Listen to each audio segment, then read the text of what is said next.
ఒక్క ప్రభుత్వం ద్వారా అన్ని వర్గాల ప్రజలకు సమన్వయం చేయడం అంటే మాటల్లో చెప్పేంత సులభం కాదు. ఎన్నికలు వస్తున్నాయంటే చాలా రకరకాల పథకాలతో రాజకీయ పార్టీలు మేనిఫెస్టోలు చేసి ఓట్లు గుంజుకునే ప్రయత్నాలు చేస్తుంటాయి. కానీ జనాలకు ఎవరు సమర్థవంతమైన నాయకుడో, ఎవరు ఇచ్చిన ప్రతి మాటను నిలబెట్టుకుంటారనేది తెలుసు. సరిగ్గా అలాంటి నాయకుడిని ఈసారి కూడా ఎన్నుకోబోతున్నారు. ఆయన ఎవరో కాదు, శ్రీ నారా చంద్రబాబు నాయుడు గారు. గడిచిన 5 సంవత్సరాల్లో ఆయన చేపట్టిన సంక్షేమ పథకాలు, అభివృద్ధి కార్యక్రమాలు వర్ణాతీతం.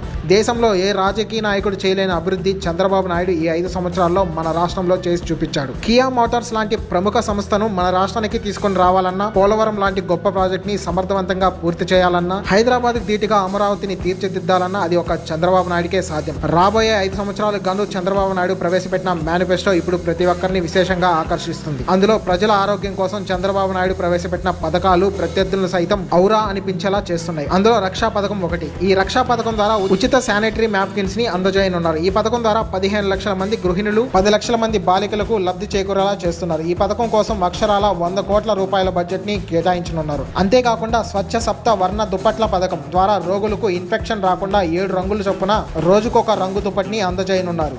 రాష్ట్ర వ్యాప్తంగా ఉన్న ప్రభుత్వ ఆసుపత్రుల్లోని 13,298 బెడ్లకు 6,06,829 దుప్పట్లు అందజేయనున్నారు.